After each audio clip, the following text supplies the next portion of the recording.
क्या था मंडल कमीशन? वह क्षण जहां से एक बड़े परिवर्तन की शुरुआत हुई। क्यों ओबीसी के लोग इसका विरोध कर रहे थे? आज इस वीडियो में मंडल कमीशन के पीछे भारत की राजनीति के अंदर के पहलुओं को भी जानेंगे। बाबा साहेब डॉक्टर अंबेडकर ने अनुच्छेद 340 में पिछड़े वर्गों की सुधार की स्थिति की जांच के लिए एक आयोग की नियुक्ति का प्रावधान किया है। इंदिरा गांधी के द्वारा लगाए गए आपातकाल के 21 महीने बाद 1977 में जयप्रकाश नारायण के द्वारा बनाई गई जनता पार्टी की सरकार बनी, जिसमें मोरारजी देसाई, जो कि एक ब्राह्मण थे, उनको जयप्रकाश नारायण के द्वारा प्रधानमंत्री पद के लिए चुना गया था। चुनाव के दौरान जनता पार्टी ने भारत के पिछड़े वर्गों की जनता से वादा किया कि यदि उनकी सरकार बनती है तो वे काका कालेलकर कमीशन लागू करेंगे। जब जनता पार्टी की सरकार बनी तो ओबीसी के प्रतिनिधि मंडल के सदस्य अवधेश यादव, जो कि बिहार के थे, वे प्रधानमंत्री मोरारजी देसाई से मिले और काका कालेलकर कमीशन लागू करने की मांग की। मोरारजी देसाई ने कहा कि कालेलकर कमीशन की रिपोर्ट पुरानी हो चुकी है, इसलिए इस परिस्थिति में नई रिपोर्ट की आवश्यकता है। प्रतिनिधि मंडल इस पर सहमत हो गया। 20 दिसंबर 1978 को बिहार के मधेपुरा से सांसद बीपी मंडल, जो कि एक यादव थे, उनकी अध्यक्षता में एक पिछड़ा वर्ग आयोग का गठन किया गया। इसे ही मंडल आयोग कहा गया। बीपी मंडल और उनकी टीम ने पूरे देश में घूम घूम कर 3749 जातियों को ओबीसी के तौर पर पहचान की, जो कि 1931 की जाति आधारित गणना के अनुसार भारत की कुल जनसंख्या का 52% थी। मंडल कमीशन द्वारा अपनी रिपोर्ट मोरारजी देसाई को सौंपते ही पूरे देश में बवाल खड़ा हो गया। जनसंघ के 98 सांसदों के समर्थन से बनी जनता पार्टी की सरकार के लिए मुश्किलें खड़ी हो गईं।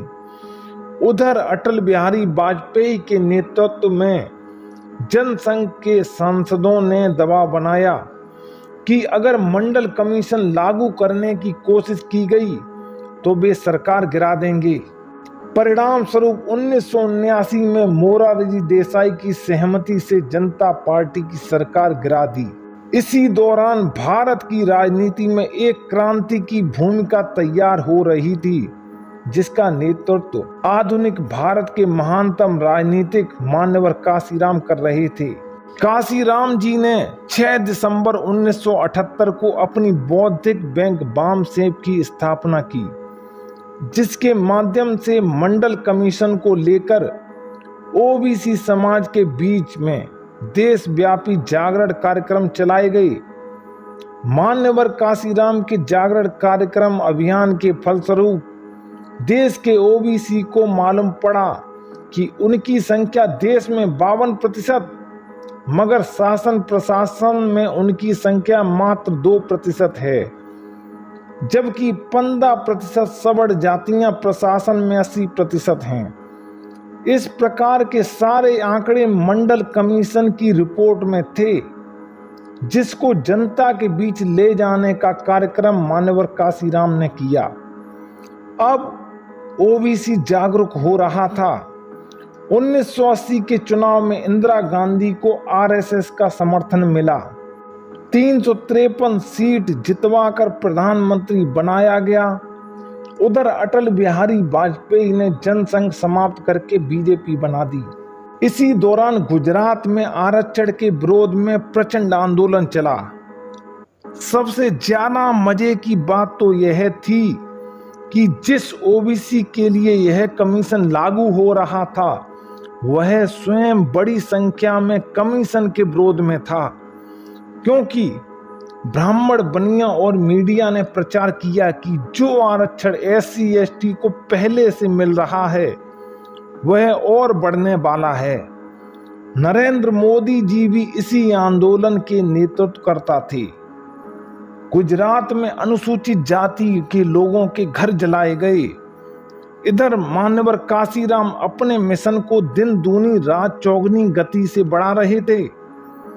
काशीराम ने 6 दिसंबर 1981 में DS4 नाम की आंदोलन करने वाली विंग को बनाया, जिसका नारा था ब्राह्मण ठाकुर बनिया छोड़ बाकी सब हैं DS4।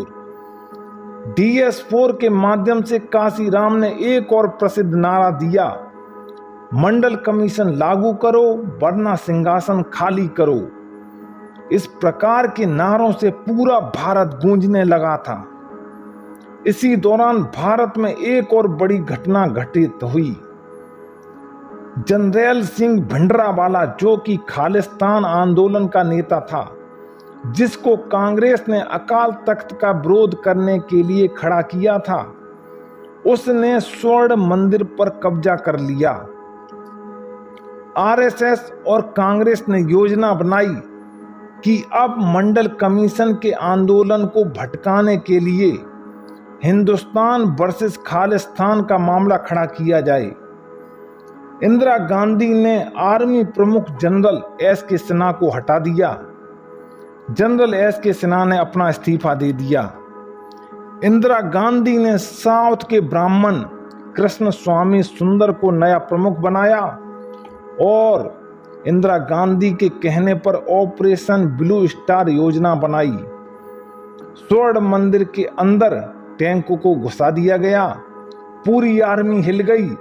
पूरे सिख समुदाय ने इसे अपना अपमान समझा और 31 अक्टूबर 1984 को इंदिरा गांधी को उनके 2 अंगरक्षकों बेअंत सिंह और सतवंत सिंह ने गोलियों से छलनी कर दिया।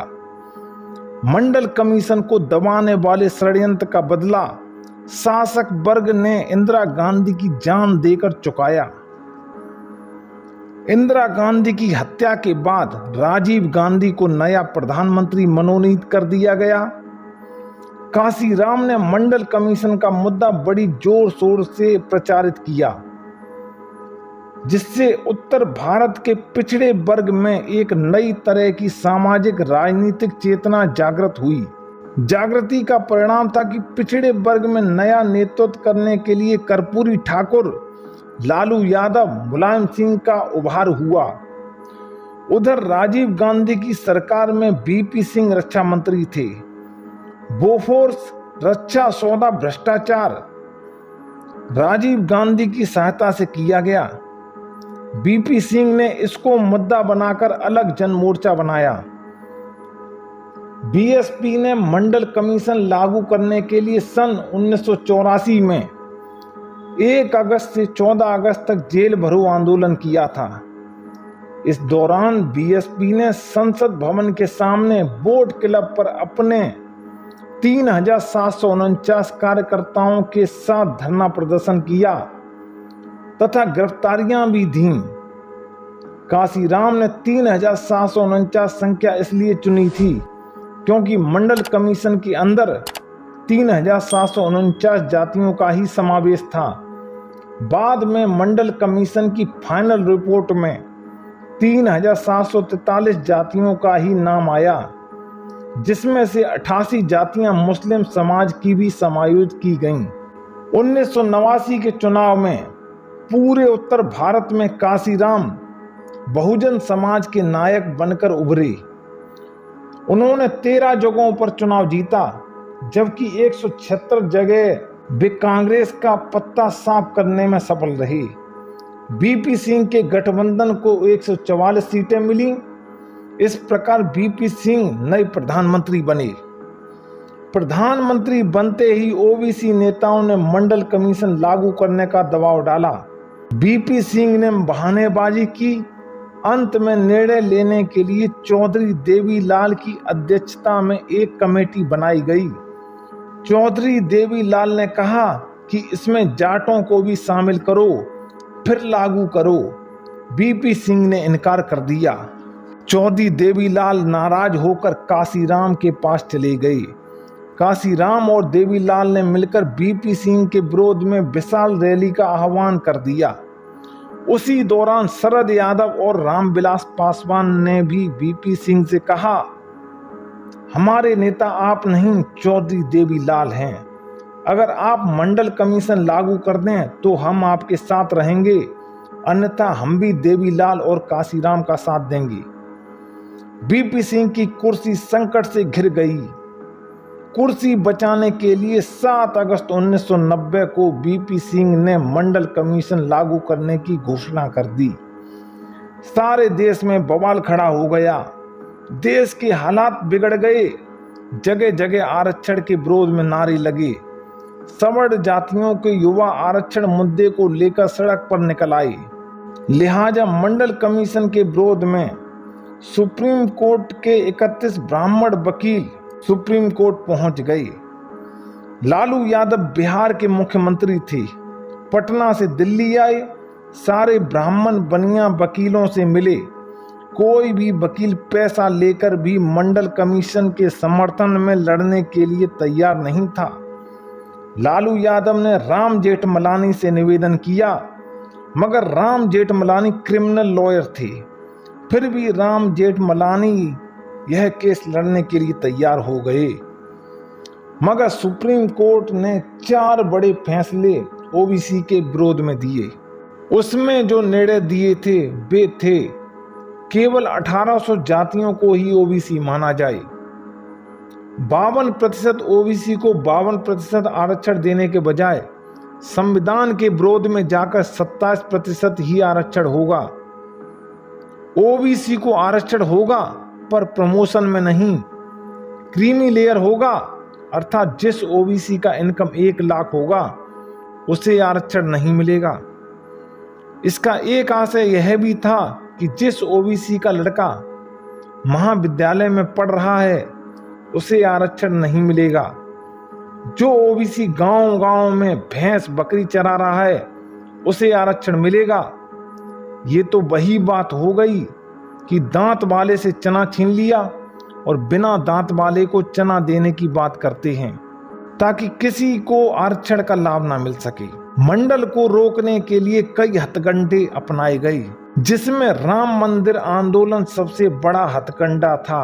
ओबीसी के लोगों के हाथों में मंडल नहीं कमंडल दिया जा रहा था। सुप्रीम कोर्ट ने मंडल विरोधी निर्णय 16 नवंबर 1992 को दिया और शासक वर्ग द्वारा 6 दिसंबर 1992 को बाबरी मस्जिद गिरा दी गई। इसलिए सुप्रीम कोर्ट के निर्णय के बारे में ओबीसी जागृत ना हो, ऐसा इसलिए किया गया था। और एक वजह यह भी थी कि 6 दिसंबर बाबा साहेब डॉक्टर अंबेडकर के महापरिनिर्वाण वाले दिन की लोकप्रियता को कम किया जाए। दोस्तों, जानकारी अच्छी लगी हो तो इसे लाइक शेयर करें। कोई सुझाव देना है तो कमेंट करें। अगर आप चैनल पर नए हैं तो इसको सब्सक्राइब जरूर करें। मिलते हैं अगले वीडियो में एक नए टॉपिक के साथ। तब तक के लिए जय भीम, नमो बुद्धाय।